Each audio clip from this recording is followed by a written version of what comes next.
जयपुर की सियासी खामोशी और सचिन पायलट की चुप्पी पर टीवी9 भारतवर्ष संवाददाता ध्वज आर्या ने बातचीत की है और क्या बताया है हमें, ध्यान से सुनिए। पायलट के एक दिवसीय अनशन में विधायक नहीं आएंगे। इसका मतलब है कि अनशन में विधायक आएंगे तो पार्टी के निशाने पर भी आ सकते हैं। पार्टी आगामी चुनाव में ऐसे विधायकों का टिकट काट सकती है। वहीं अगर पायलट समर्थक विधायकों की संख्या कम रहती है तो भी सवाल खड़े होंगे कि क्या समर्थक विधायकों की इतनी कम संख्या के बूते ही पार्टी से विद्रोह किया जा रहा है। इसके बजाय समर्थक कार्यकर्ताओं की भीड़ इकट्ठा करके ताकत दिखाना चाहते हैं पायलट, जिससे पार्टी में संदेश जाए कि जनता पायलट के मुद्दे के साथ है, उनके समर्थन में है। ऐसा भी कहा जा रहा है कि पायलट खुद इस इंतजार में है कि कांग्रेस हाईकमान या तो उनकी बातों को मानते हुए राजस्थान में उन्हें फ्री हैंड दे और अगले चुनाव में सीएम चेहरे के तौर पर प्रोजेक्ट करे, या फिर पार्टी खुद उनके खिलाफ कोई एक्शन ले। अगर पार्टी ने पायलट के खिलाफ कोई एक्शन लिया तो वो इसका इस्तेमाल जनता में अपने लिए सहानुभूति हासिल करेंगे। इस सब के बीच में सचिन पायलट हर साल एक दो बार इस तरह से नाराज क्यों हो जाते हैं? आखिर क्यों वो अशोक गहलोत पर अचानक हमला कर देते हैं? सोचने वाली बात है। इसे समझने के लिए आपको 2018 की एक तस्वीर दिखाते हैं। यह तस्वीर उस दौर की है जब राहुल गांधी कांग्रेस के आधिकारिक अध्यक्ष हुआ करते थे और सचिन पायलट की अध्यक्षता में कांग्रेस ने राजस्थान चुनाव जीता था। चर्चा यह थी कि सचिन पायलट सीएम बनेंगे, लेकिन गहलोत के जादू ने पायलट के अरमानों पर पानी फेर दिया था।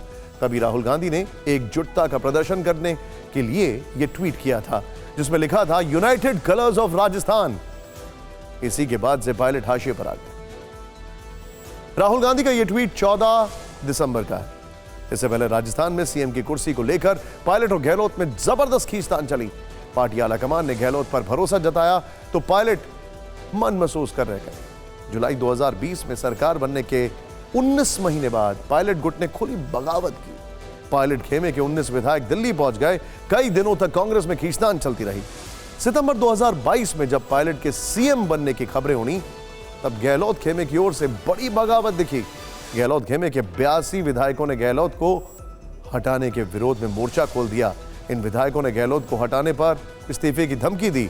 पिछले महीने मार्च में वीरांगनाओं के साथ दुर्व्यवहार को लेकर पायलट ने अपनी ही सरकार को घेरा था और अब बात अनशन पर पहुंच गई है। सोचिए जरा, जिस तरह सचिन पायलट ने तेवर दिखाए हैं, राजस्थान कांग्रेस पंजाब वाली सियासी सिचुएशन में फंस गई है। पंजाब में फरवरी 2022 में विधानसभा चुनाव हुए थे। इससे 8-9 महीने पहले नवजोत सिंह सिद्धू ने अपनी ही सरकार के खिलाफ मोर्चा खोल दिया था। राजस्थान में दिसंबर 2023 में विधानसभा चुनाव होने वाले हैं, यानी 8 से 9 महीने का वक्त बचा है। सिद्धू ने चुनाव से पहले कैप्टन अमरिंदर सिंह पर करप्शन और दूसरे मुद्दों पर एक्शन नहीं लेने का आरोप लगाया था। पायलट भी उसी रास्ते को फॉलो कर रहे हैं। सिद्धू ने कैप्टन पर करप्शन पर एक्शन नहीं लेने का आरोप लगाया पंजाब में। राजस्थान में पायलट भी गहलोत को इसी आधार पर घेर रहे हैं। इंटरेस्टिंग बात क्या है, फरवरी 2022 में कांग्रेस हारी।